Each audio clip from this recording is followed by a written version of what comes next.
Schools have been told just how much funding they'll receive when the country's education system moves to a new equity index next year. It replaces the outdated and often stigmatising decile system, and while it's mostly been well received, hundreds of schools will lose funding under the new model. Leighton Hakel explains. Purerua's Ngātauni Park School. At the moment, it sits at Decile 1, a measure its principal says is being used for something it wasn't designed for. What it became was a stigma attached to schools, suggesting that because you were low decile, you delivered a lower quality education for kids, which was absolutely untrue.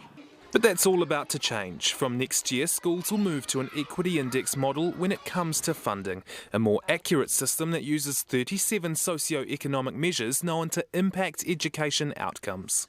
It helps us to make sure that we're really providing that extra support to those learners that need the extra support the most. The government announced a $75 million boost for funding in Budget 2022, and that's just been divvied up amongst schools, with almost 90% getting a funding bump, including at Ngātauni Park. Any funding's going to be very welcome to any school. We pour our money back into the kids and the education we provide for them. Good news too for Northland schools receiving an extra $223 per student. We have been telling successive governments that we needed something like this to happen, and we're always poo-hooed usually by previous governments, and it's damn good that this one's actually put its money where its mouth is. But while more than 2,000 schools look forward to an increase in funding, 269 won't, with 20 schools losing more than 10% of their funding.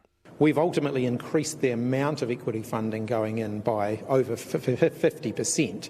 So there's more equity funding going in, and that's why the number of schools that are actually seeing a reduction is very low. It would be much higher if we hadn't put more funding in. They've got a year to work out how to manage that, but it's still, it's not good news for everyone. A fraction of schools left to figure out how to cut costs. Kia ora, Leighton. The Principals Federation has other concerns too.